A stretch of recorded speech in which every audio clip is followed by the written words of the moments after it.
Hello everyone. Today's session is on the impact of fever on a baby or young child. Okay, presented by FirstCry Parenting. A very good evening, all of you.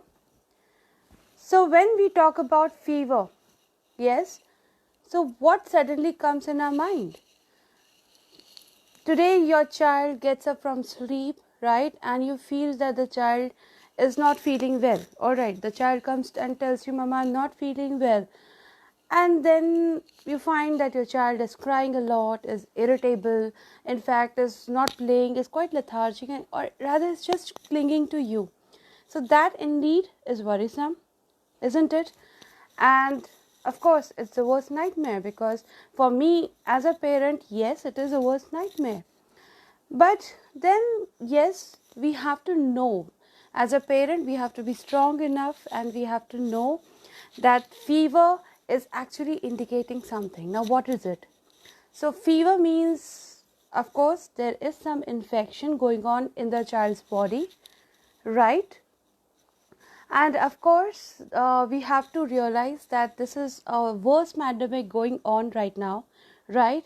We are in the mid of flu season, all right, plus now the rainy season just went on, isn't it? So the fever can be a viral fever, a flu, a bacterial infection, or even because of the floods and all, it can be malaria or even dengue, right? So a lot of people generally do come this time with complaints of common cold or flu, right? Or even worse sometimes. But what does that mean? I mean, is it so that my child has got fever, so does that mean that he's got flu or malaria or dengue, right? So we know that when a child is obviously fussy, we have to, what we have to do, like first, what is our first reaction? Come on, I think, yes, what is our first reaction? Our first reaction, and we'll touch the forehead, isn't it, of the child. That is the first reaction. That is fabulous. That is absolutely the perfect thing that all of you do. But what's next? Do you think that this is enough? Yes? No. It is not enough, because we need to know what's the exact temperature of the child, right? So how do we know that? Yes, of course, with the help of thermometers. I can see some parents are asking me what is the best thermometer, right, for knowing the temperature. I'll come to that, don't worry. So basically checking the forehead is not enough, right? We have to use a thermometer, right? And also when fever, so we cannot take any fever, even a low grade fever, lightly. We cannot just say, sometimes a patient just calls to me and tells, ma'am, usko normal sa fever hai. See, a fever can never be normal, okay? Fever is definitely, it should rise up an antenna for all of you. Okay, so parents, I'll definitely come to your questionnaires. Just wait for some time. All right, now because in this time of flu, COVID-19 and malaria and dengue everywhere, all right, so we have to be very careful, right? So we have to precisely keep on monitoring the body temperature, because there is no modality otherwise to know or to differentiate whether it's a viral infection or whether it's a bacterial infection, or if it's malaria or dengue, unless you know whether it's a high grade fever or a low grade fever, right? So now the biggest question is, where do we start, right? Isn't it? Where do we start? So first of all, let us understand what is fever. Okay, now when we are talking about fever, obviously everybody knows that fever means rise in the body temperature. Now this rise in the body temperature is nothing else but an ongoing infection or inflammation going on in the child's body. Okay, so this, with this understanding, now we have to know what is a normal temperature. A normal temperature is between 36.5 degrees Celsius to 37.5 degrees Celsius. Okay, I repeat this.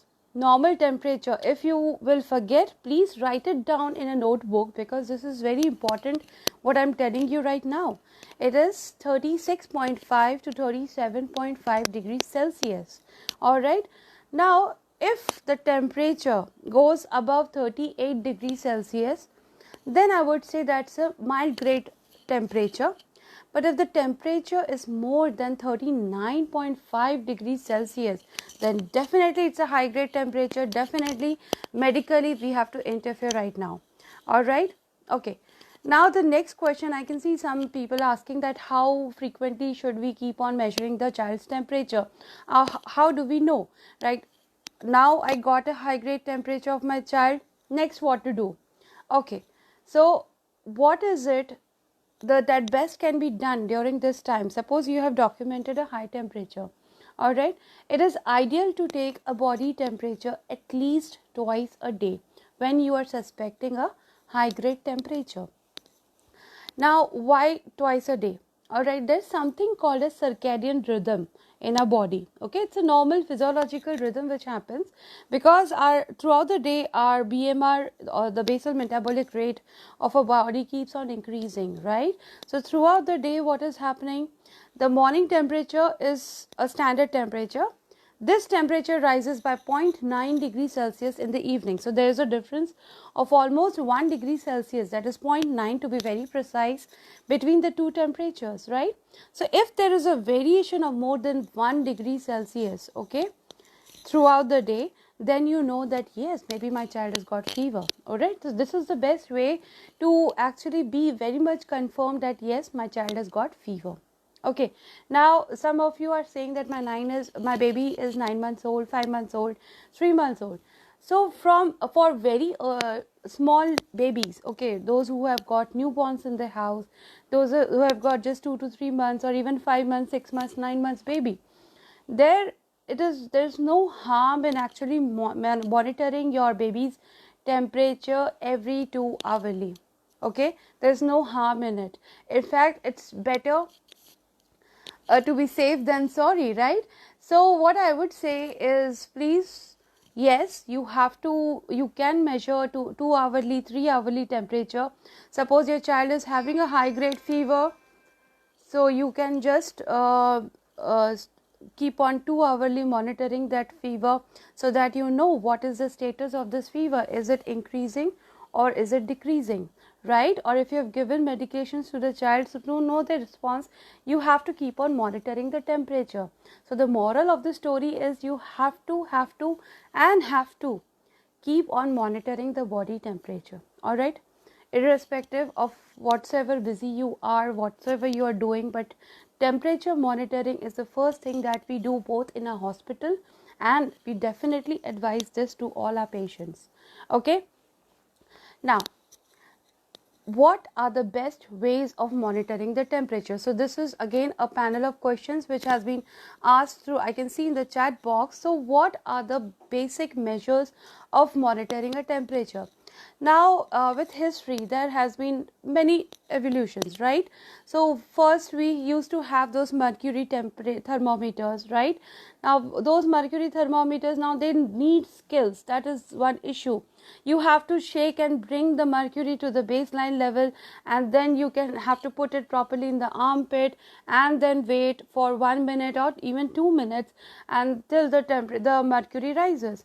But apparently, suppose a parent is impatient, or the child rather has become cranky, this becomes an erroneous method of taking a temperature, because maybe the placement was not proper, because the child is irritable, or the shaking has not been proper, so the mercury has not come down below into the bulb, and so what has happened?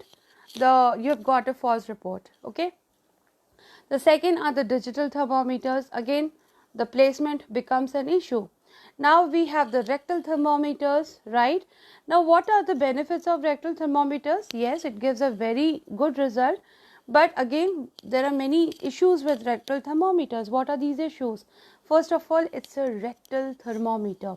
All right, a horrible thing to go for a mass cleaning, right? Isn't it? So cleaning it, maintaining a proper hygiene will become difficult. Not only that, just imagine a thermometer being put inside the rectum. So that's traumatic, that's painful, right? And in fact it might cause injury, right? And also the worst thing is that it can intimidating, right? A patient might not feel good about it. All right. So rectal thermometers are out of question now. Let's come to the ear temperature measurement, right? So we have ear thermometers for that. Now again, these ear thermometers, so just imagine something we put inside your ear, and most of the time, if you have experienced, you might know this, that a child when having fever with a common flu, they at times complain that there is a earache, right? So just imagine a child is already having an earache and you are putting a rectal thermometer, a ear thermometer. So that's even more painful, and plus you never know, you might injure while placing the thermometer. So again, that's a big no-no, right, for the ear thermometer. Now we have the infrared thermometers. Now with this pandemic, I think most of you might have got acquainted with this infrared thermometers. So infrared thermometers have one issue.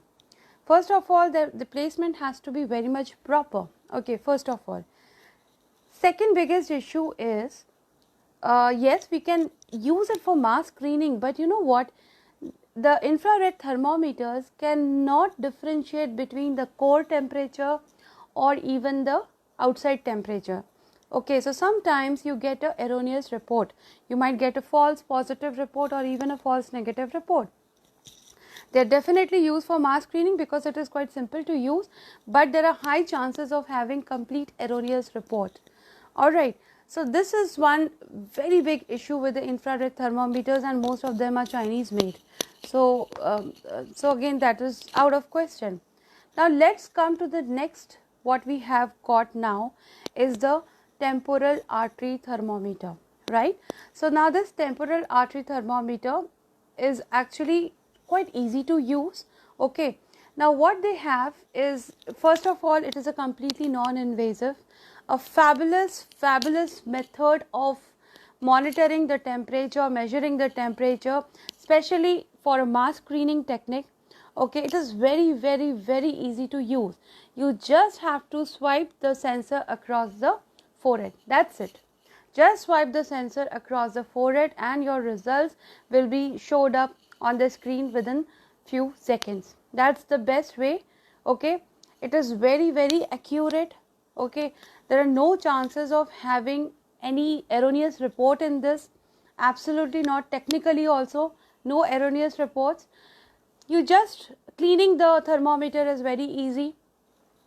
You can just clean up the sensor, all right, and plus you can remove those they have this throwaway caps in the thermometers. Okay, so you just remove it and that's it, your job is done. All right, so most of the older methods are now out, right, and the latest method, that is temporal artery thermometers, are absolutely in. Okay, now you might ask me, now I'm getting that some of you are actually asking me about the temperature, about fever of your child.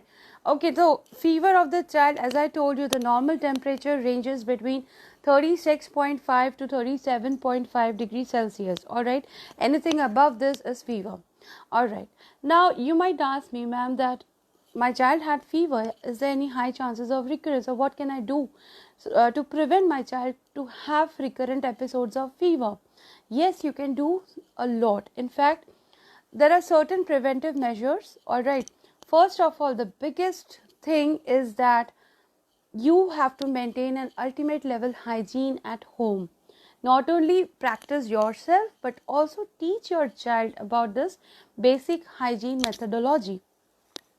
Now what are that? Okay, the first is washing of hands. Okay, so if you are touching something which has come from the market, all right, or you have touched, or the maid just left your house and you're touching the knob, or you are touching something outside, make it a habit that you are washing your hands. Okay, and you teach your child the frequency of the importance of frequency of washing your hands.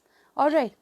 Not only that, even sanitizing. Yes, of course, sanitizing hands is another very important thing. In fact, we doctors have made it a routine practice in our day-to-day life to keep washing our hands after we see each and every patient, followed by thorough sanitization. Again, before touching the patient, we are sanitizing and washing our hands. So this, if this becomes a practice, you're not only protecting yourself, but also you're protecting the person whom you're dealing with. It can be your family, it can be your own kid, right? The second most important is about social distancing, going to the market areas, right? So if at all not required, please avoid doing that, okay? If it is not, if you don't urgently have to go to the market, you can simply avoid it, or you allot one person in your family who can go to the market, get the stuff. That person, the moment he comes in the home, takes a thorough bath, okay, with Dettol, Savlon, whichever antiseptics you have, and then gives the clothes wash off, okay? That's the best thing. Then next is when a person is coughing or sneezing. So when you're coughing or sneezing at home, make sure that you are covering your mouth and your nose, and immediately after coughing or sneezing, you're washing your hands and sanitizing. So that is one more protective measure that you need to take, right? Then next is again a good nutrition. Nothing beyond nutrition. See, if your immunity is good, then nothing can hit you, isn't it? So nutrition, maintain a proper healthy diet, right? Have enough of fruits, enough of water in your day-to-day life, all right? Plus apart from that, okay, you have to avoid sharing your cups, bottles, utensils. So these are some basic prior measures. So I'll just recollect quickly what I said. Is first, personal hygiene, teaching proper hygiene to your child as well, proper nutrition, avoid going to the public area, maintain a social distancing if at all it is inevitable and you are bound to go out, maintain social distancing, right? Avoid touching here and there, okay? And also when you have coughed or sneezed, immediately cover your face or your mouth, okay? And also teach your child not to keep on recurrently touching their nose or mouth or ears. So these are some basic points, very basic points, which you might have been hearing since almost 10 months now, right? So this is all about the basic care that all of you must need to take when we are dealing with this type of pandemic, okay? And there's no harm in actually making them as your routine, okay, as your day-to-day, as a part of your day-to-day practice, okay? So finally, I'll just conclude by I'll just give a small summary of what I just said, because I can see some people, some of you have actually missed out what I had said in my previous discussion. So first of all, my point is, what is a normal fever? Normal fever is something between normal temperature is something between 36.5 to 37.5 degrees Celsius. Anything beyond that is fever, okay? Now babies do not have a particular rhythm. So very young babies, ideally you should be monitoring every 2 hourly the temperature if you are suspicious that your child has got fever. Bigger babies, of course, I mean, it is ideal to have a documentation at least 2 times a day. All right, so in bigger babies, if you are okay with the the child is not having a very high grade fever, you can definitely monitor it just 2 times a day. You don't have to overdo it. All right. Then next is you should know that there is always a variation of 1 degree Celsius or 0.9 degrees Celsius to be very precise throughout the day. All right. Okay. Now the next is about the best methods of taking the temperature. The best method of taking the temperature is the temporal artery thermometer. Okay, that is the best, the latest technology, the best of all, and the safest of all. Very easy to use. No skills are required for those olden days thermometers. If you remember those mercury thermometers, we used to need some skills. Not everybody could take that temperature, isn't it?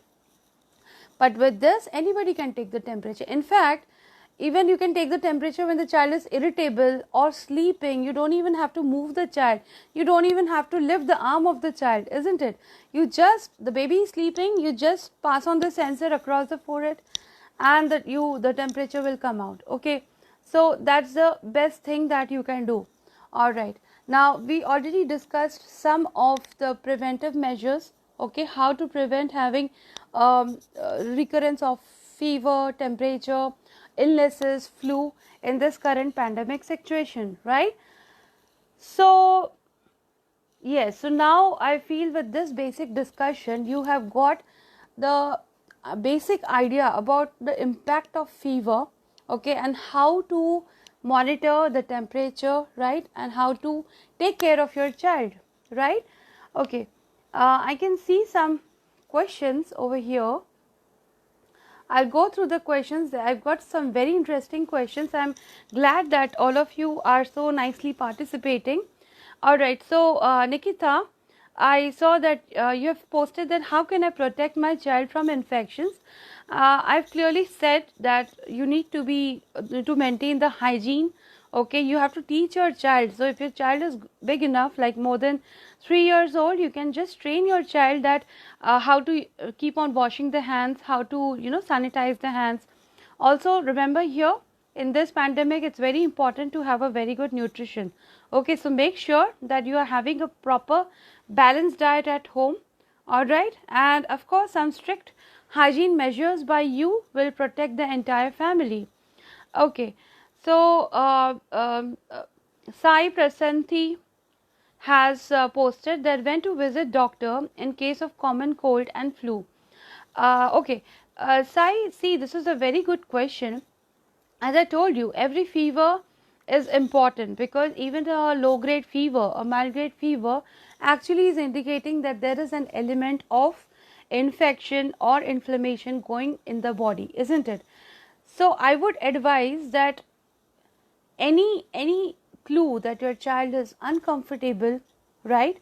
Your child is cranky, your child is lethargic, your child is not able to eat food, any of these high risk factors, if you are observing in your child, it is a high time that you should visit the pediatrician without any failure. All right, I hope this question is clear. Okay, Anjali has asked me that what is a flu vaccine. Okay, flu vaccines are the live vaccines which are available in the market. It is a combination of see, this combination keeps on changing as per the batch, all right, and the epidemic or the which is going on. So flu vaccines are actually mandatory. It's better that all young children and all pregnant women should receive the flu vaccines. At least they have this H1N1 as a common strain, so it is advisable that you should take the flu vaccines. Okay. Kalindi has posted that what type of thermometer we should use to measure the core body temperature of a baby. Fantastic question, Kalindi. The best answer to is the temporal artery thermometer. This is the thermometer which is actually giving you the perfect accurate core temperature. Okay, now those days are gone where you need to do the invasive methods of taking the temperature. We don't have to do the intrarectal or the ear temperatures any longer. Okay, even we as doctors are going ahead with this non-invasive methodology, and it is safe and hygienic, especially when we are doing a mass screening, especially in our hospital. This is perfect. All right, so I hope Karandi that gives an answer to your question. So now we have this thermometers available.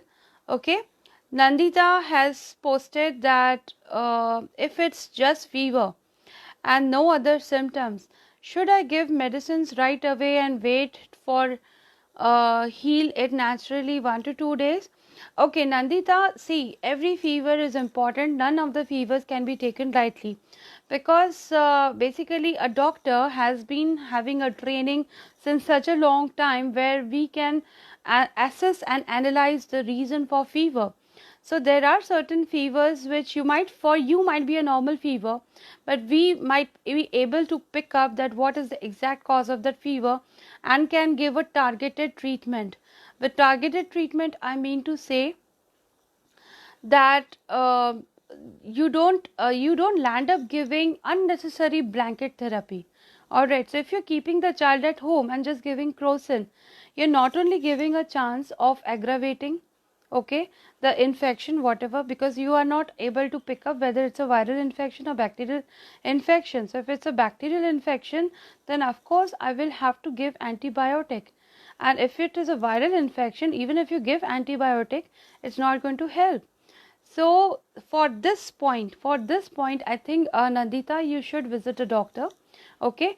And if you feel that the temperature is really high grade, and the availability of the doctor is at a distance, I mean, right now the doctor is not approachable, or there are too many patients, or there is a long waiting list, or you didn't get or you didn't manage to get an appointment.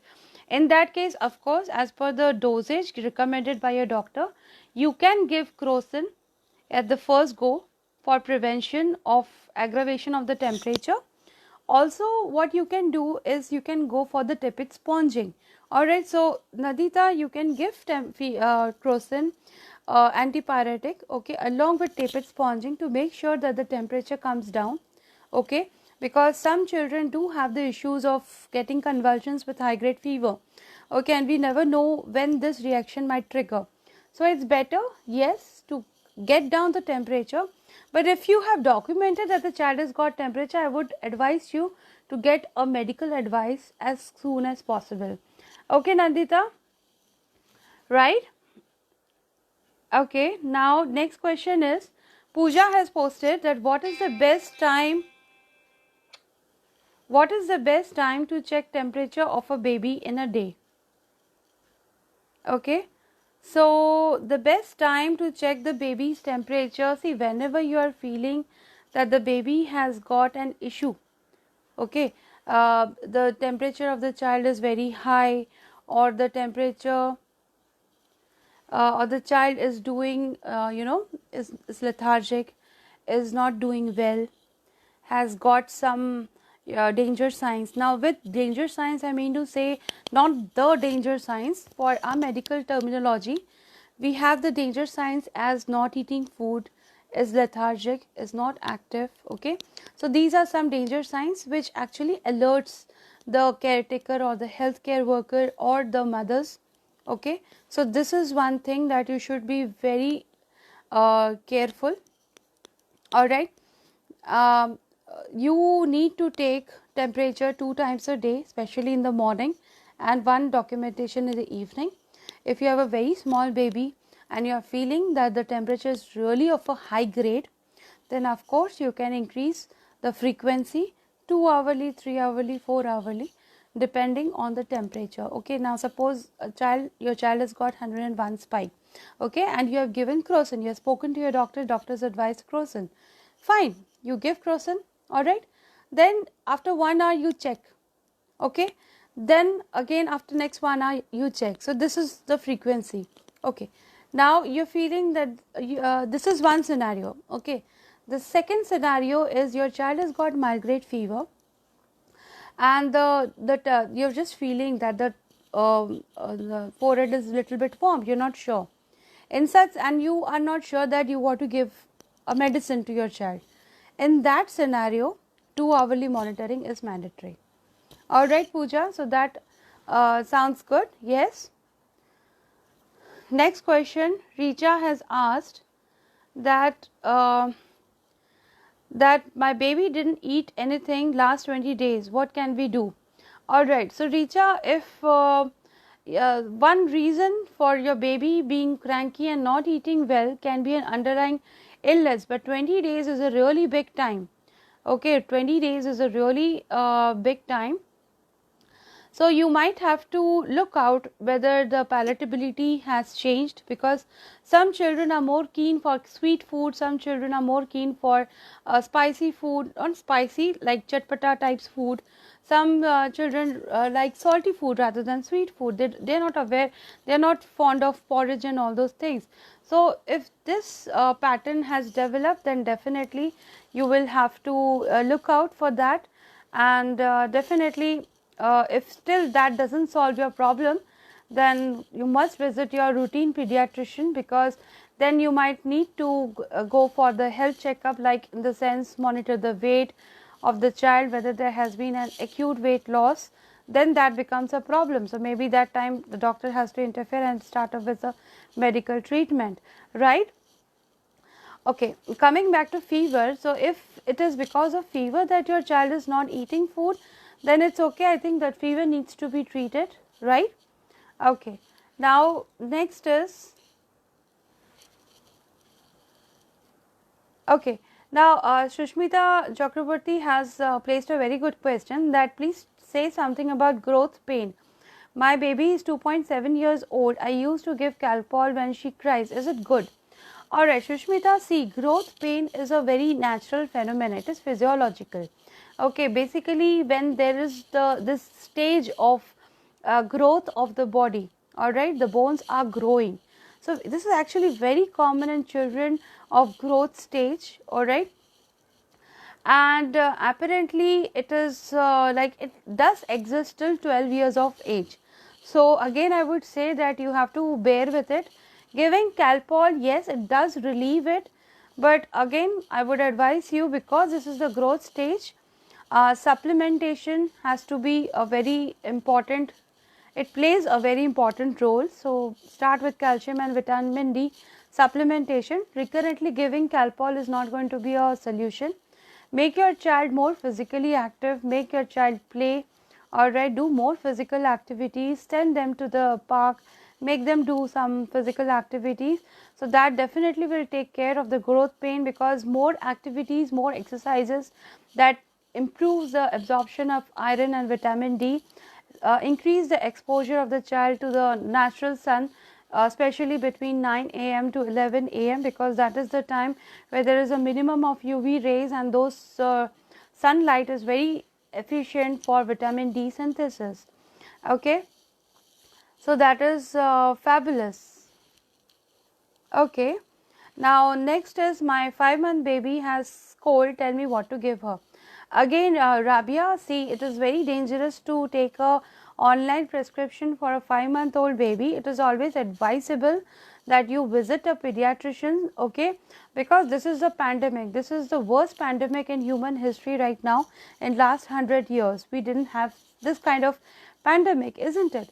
So we don't know exactly how it is, like, you know, the flu like symptom is a big trigger for this pandemic, isn't it?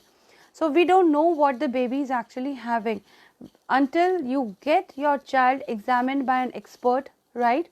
And then you give a specific treatment to the child, because if I tell you something and it doesn't work, then what, isn't it? So there are many things. So medications has to be given. There is a weight limitation, because every medication beyond a certain point has their own side effects. Okay, we don't want those side effects. We are already dealing with a child illness. We don't want any medication side effects. So just get them examined and get the specific treatment for that. All right. Okay. Yes, I can definitely. Shanu has asked, can you give some information about the COVID infection in kids? See, not much report has been released about the COVID infection in kids, because it has been found that they are not developing the classical adult pattern of illness, but yes, most of them are becoming carriers.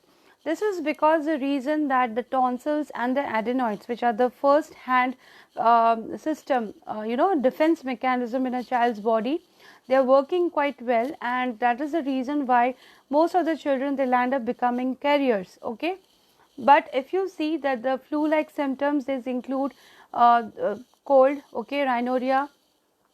Rhinorrhea means secretions from the nose, congestion of the nose, congestion of the eyes. There are in fact loss of taste sensation, high grade fever. So fever with all these flu like symptoms again is very you must be very much alert of all these things. If it's happening, then immediately refer to the pediatrician. Okay, now again I would say that fever has many causes. As I told you previously, technically fever means any sort of infection or inflammation going on in a child's body, right? Now now I can see some of you have said that what are the different causes of fever. I can actually enumerate 100 different causes of fever, But commonest right now, what OPD we are getting in the current scenario, the flu is the commonest presentation, alright. Flu, cough, cold, rhinorrhea, then viral infections which present just with fever and rashes, sometimes not even without rashes. So they are just coming with plain fever, a moderate grade fever, that is a fever between 38.5 to 39.5 degrees Celsius. This is another presentation of fever. Third is the bacterial infections, like we have the tonsillitis. Then of course there are certain infections which mostly come during the rainy seasons, like the typhoid, not to be forgotten of. Then we have the fever being caused by the parasites, right? We have fever due to this malaria, dengue, okay. Then again we have certain viral fevers like which are causing diarrhea, loose motions, isn't it? Stomach infections causing fever. So there are so many causes of fever, all right.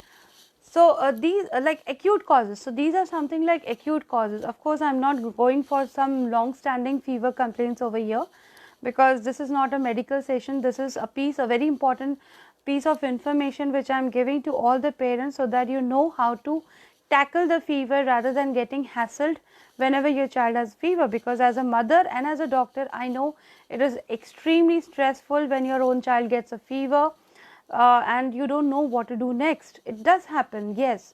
So there is nothing to be like, um, uh, it just comes up that at that point we do get a brain block. So rather than getting a brain block, just take easy breath, okay. First of all, you need to know how much fever your child has got, okay. So the first step will be just monitor your child with a good temporal artery thermometer, document the temperature, maintain a diary. There is no harm in maintaining a diary, okay, because even a doctor would love to see your diary chart, the temperature chart, because that will help your doctor in deciding that what type of fever the child is having, because different diseases has different patterns of fever, isn't it? So this will help us a lot, because some of my patients do get a wonderful chart, which I realize just seeing the spikes of the fever we can come to the diagnosis. Sometimes even this pattern helps us in cutting short so many investigations, right? So every time we don't have to prick the child and find out what's exactly happening in the body. So please do that. Documentation of fever is very important. It can be a simple chart. It doesn't have to be some high yielding graphs or something like that. Just write it down. At 2 p.m. the child had this much fever. At 4 p.m. when you are taking the next fever, this much of fever. So maintain a chart. There is no harm in that. In fact, that's very smart and very good, right? Next step would be, once you have documented, take an appointment of your doctor. Okay, if your doctor is not available, talk to your doctor, because a doctor is always more than happy to help all of you. Okay, they don't essentially we do understand when you're not able to come to the hospital. We do understand that yes, there is a problem, so you're not able to come. That's fine.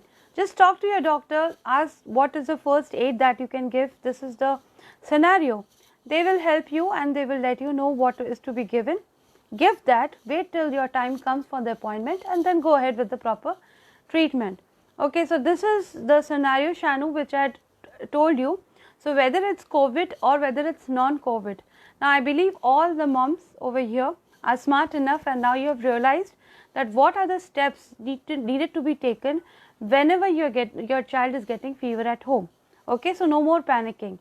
Okay, now Kavita has posted that my daughter is 4.6 years, जो bed wet करती है. All right, Kavita, see, this is the natural age. All right.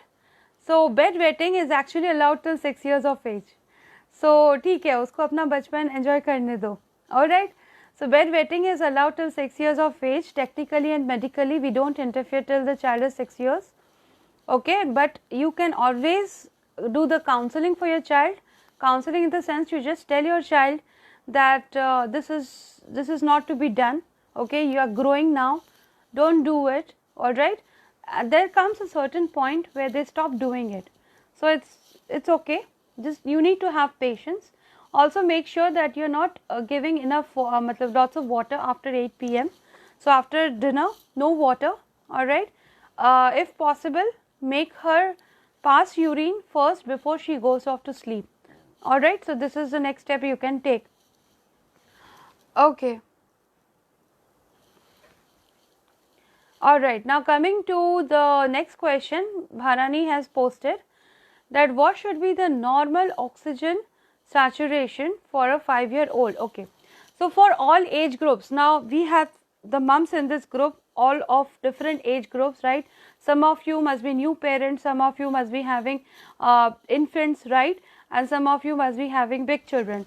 Now see, all age group, the saturation has to be above 95%. Got it? Saturation has to be 95%. So above 95%. Anything below 95%, just monitor it. If it's going below 3 or if it's persistently below 95%, then this is the time where you have to see your doctor immediately. Okay, no, see 98, 99 is very good, but above 95 is absolutely optimum. Alright, Bharani? Okay. And fever with saturation below 95, again, this is one of the presentation of the current scenario, COVID-19. So, again, this is the time when you will have to get your child examined with the doctor. Alright? Okay. Anjali has posted that my baby is 9 months old, having light cold and cough. Please tell me home remedies. Alright, Anjali, see, a 9-month-old child again is too small. There are basic home remedies like you can give turmeric and tulsi paste to your child. You can give steam inhalation to your child. But these are those remedies where, you know, there are no, I won't say that there are proper researches done on them and found that, yes, they are 100% accurate. Okay, they are age-old remedies. They do have a soothing action. But treatment, no, they are not the treatment. So, whenever your child is too small, 9 months old. So, again, this is not the time where you can give the home remedies. The best thing you can do is monitor the temperature and as early as possible get a proper medical concern from your pediatrician with whom you have been regularly following up. Because the person knows whether your child is allergic to something, whether what treatment best suits your child, right? So, always follow one particular doctor, one particular pediatrician, and of course, you should not delay. Okay, home remedies are complementary. This is the best way I can put it. Home remedies are complementary, but they are not definitive treatment to your child's issues. Alright, so any fever, monitor the temperature, visit your doctor. So that is the biggest thing I would tell you as a moral of the entire discussion. Okay, now Janani has posted that how to differentiate between the common cold and the flu in kids. Alright, so Janani, there is a very small demarcation line between common cold and flu. Basically, you know what, 90% of common colds are flu. Okay, so most of them are actually viral in etiology and only 10% of them are actually infected. Okay, and when these viral conditions go above a limit or they have extended above a limit because maybe the child's immunity power is low or maybe it's like, you know, the viral load is more, there are chances that child might get a secondary viral infection. Okay, so ideally you cannot differentiate between a common cold and flu, okay, because again, as I told you, both are viral in etiology. Their presentation will be similar. They will have nasal congestion, nasal blockage. They will have fluids coming from nose. They will have eyes congestion, water coming out from eyes. Alright, there might be complaints of throat pain. So if you examine the throat might be congested. Okay, the child might not be able to open the mouth. There might be difficulty in drinking water or eating food, and of course there will be a mild grade fever. If it's a bacterial infection, there will be a high grade fever. So this is one very basic method of differentiating, okay, of diagnosing common cold or flu. Remember, I am saying common cold or flu. I am not saying differentiating between common cold and flu. So there is a very thin difference between these two. Okay. So you just have to realize that these are viral, they take their own time. The proper medications, proper therapy will definitely help you. Alright. Now, Shweta has posted that my daughter is 9 months old and still 6 kg, birth weight is 2.7 kg. What else should I do to gain her weight? Okay, Shweta. See, if your child is active and playful, alright, and is not falling ill recurrently, then you do not have to be over alert towards the weight. Okay. Now, 9-month-olds, the child has to be somewhere between 6 to 7 kgs, because by 1 year they are somewhere between 8 to 9 kgs.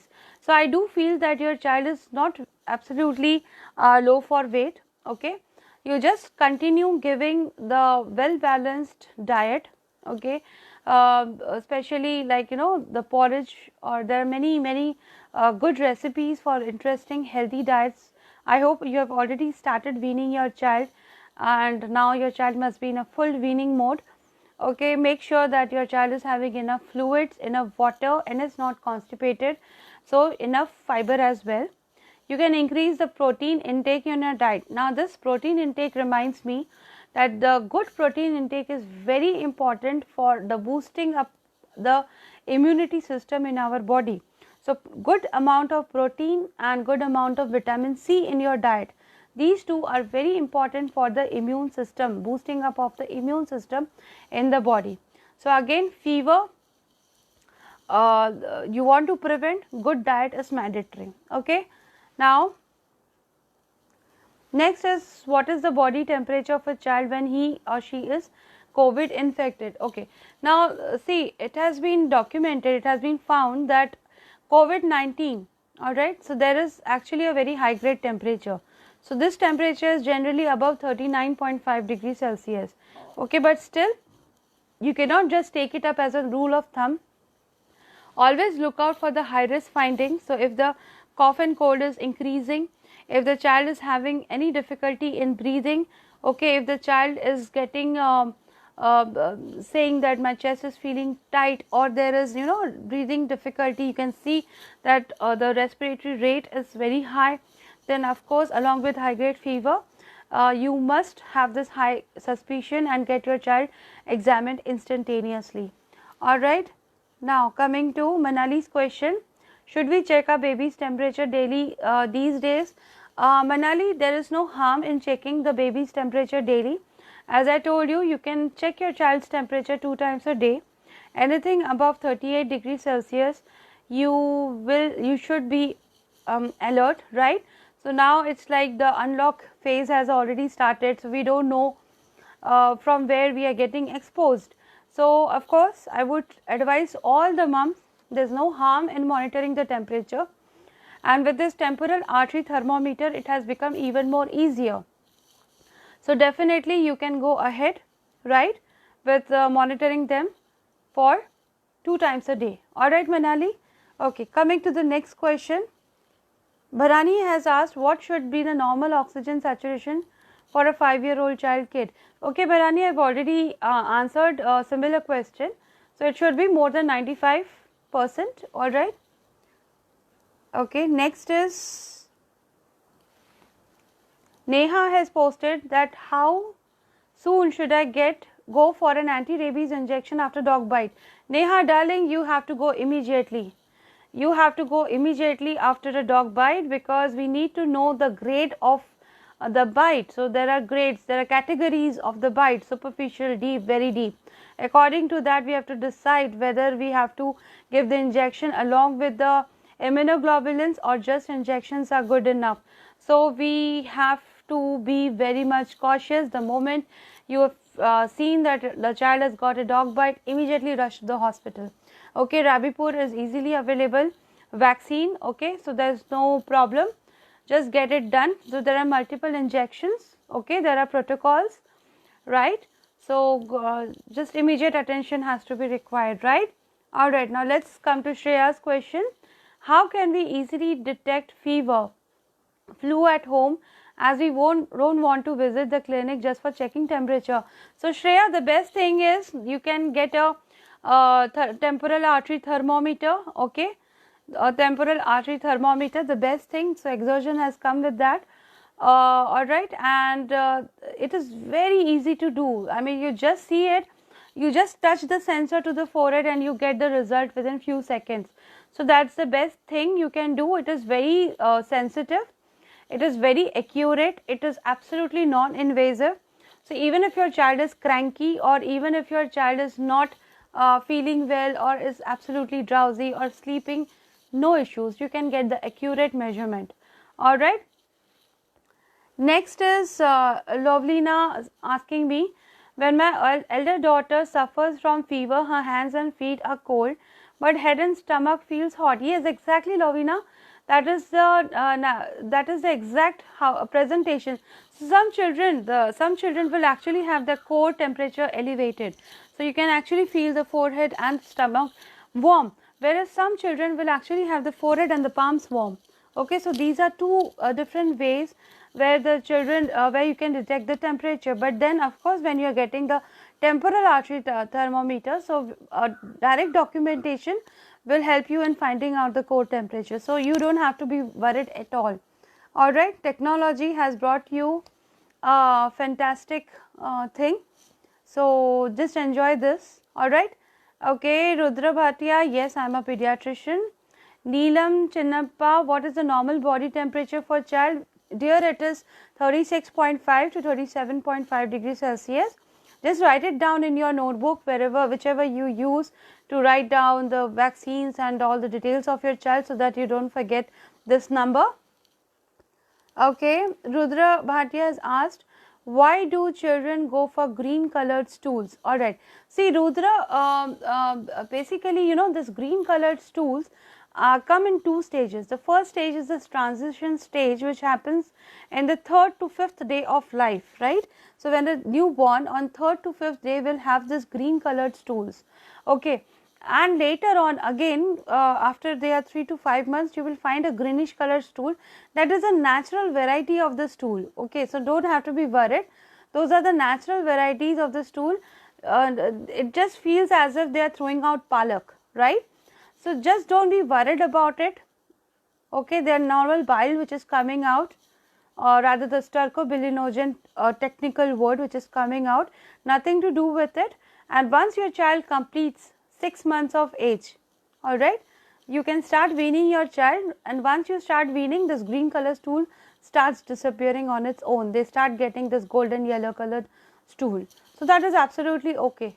Okay. Next, Rashmi has quoted, how to protect my baby from fever and the flu. Rashmi, I had said that there are certain steps which we need to take before like to protect your child. The first step is proper hygiene, that is recurrent hand washing and proper sanitization. Okay, you teach this to your child as well. All right, not only that, the best thing that you can do is the proper hygiene. Try to keep your house dust free, as much clean as possible. Whatever things are coming out of the house, sanitize those things. Okay, there are sanitizers available, there are sprays available, disinfectant sprays, keep sanitizing them.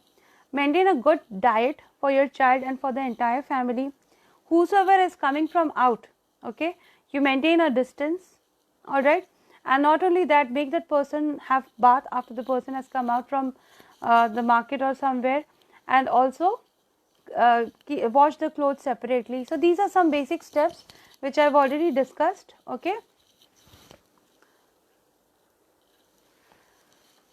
and one more thing, Rashmi, whenever your child is coughing or anybody in the family is coughing or sneezing, cover the face properly, and after that just wash your hands properly. Okay, and if you are going out, wear a mask, make that as a habit. Okay, Shravanti has said how to control cough for 1-year-old kid. Okay, Shravanti, cough suppressants are available, but that is not advisable, because 1-year-old child, we do not ideally give cough suppressants. All right, so now medications for different type of coughs are different. Okay, so cough with fever means there is an acute infection, so we need to know the status of the chest, of the lungs. So again, you should always immediately refer to a pediatrician without any failure, rather than giving home medications which can otherwise turn out to be a bit dangerous. So I would advise you, if cough is there, you see a pediatrician, especially in this pandemic, Shravanti. Don't take the chance of going for any home remedies. Highly not recommended. Okay. Next is Ria asking me what type of semi-solid food is preferable to start and when. Okay, so if your child is just 6 months old, you can start with rice water, dal water and bananas, mashed banana. Half mashed banana to begin with, and then you can subsequently increase as per your child's demand. And then there are many recipes. So FirstCry keeps on coming with all these things, there are so many food recipes that is there. There are so many online recipes also available, so you can learn some interesting porridge recipes. You can give khichuris, different types of khichuris, different dals you can include subsequently.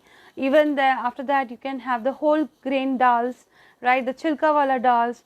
So subsequently you can step by step you can increase the diet, so that in such a way that by 1 year of age your child is actually taking the entire what the entire family is eating. So this is called as family pot eating. Okay, so this is the best way I can actually explain you in short how to plan the diet for your child. Okay, Alka Philip has said, why do 4-month-old go for green color stool? Alka, it's a normal stool. Okay, so that's a natural component of the stool. They look like palak. Okay, so nothing to be worried of. And this is the time you just concentrate on on the adequate feeding of the child. Make sure that the child is getting adequate number of feeds. And when the child completes 6 months, you start with the weaning. This green color stools will disappear. So don't worry about the green color stools. Okay. Sri Raja Lakshmi, which is the best milk powder for 3+ year baby boy? Okay, so it's a 3+ year baby boy. Now see, milk powder I won't advise here. Let's give a whole cow milk to your child, right? Because that is easily available, that is safe, no preservative, and for 3+ it's a big older age group for milk powder. Okay, so ideally a cow milk. So if you're hopefully your child is not lactose intolerant. And also see, nowadays we as pediatricians, I am also a hematologist, so we generally don't recommend a high milk diet after a certain age. Okay, so try getting a proper meal for that diet, and then in between you can definitely give milk. So no powdered milk. I would advise you to take the proper cow milk. Alright, Lovelina Mishra, when a child has fever, can he or she be put under AC? So now you need to maintain a proper AC temperature. This temperature can be like, between you can maintain a proper room temperature between 26 to 28 degrees Celsius. You can adjust that temperature. I won't recommend to keep your child in a hot environment, because that will again reflect on the body temperature. So yes, you can definitely put your AC. That will in fact filter the dirty air outside and will provide a pleasant environment for your child. Okay, next is Lilian posting, 4-year-old boy, excess dry skin, what can be done? 4-year-old boy, excess dry skin, first of all make sure dear that your child is drinking enough water. Okay, and secondly you can use simple Vaselines, Vaseline lotion, Vaseline cream, which is absolutely fantastic and hypoallergic. Alright. Okay. Alright, so Lovelina has again asked one more question, that what should be given to the child to fight infections during this corona pandemic? Okay, fighting infections during this corona pandemic, best is again hygiene and nutrition. Okay, a very good diet, social distancing, wearing mask, keeping outside things out only rather than giving your child exposure. These are the 3 basic steps that you can go ahead. Okay, Minu Ajo has said dry skin baby with soap. So we have this Dove soap, which is actually wonderful. Also Teddy Bar soaps is a beautiful soap. Kiku is a wonderful brand. I personally like that brand. Even for my kids, I've been going for Kiku. Sebamed is very good. So there are certain brands which are very good. You can go for them. Ranjana has posted what causes fever. So I have already stated the different reasons. So fever can be viral or bacterial, right?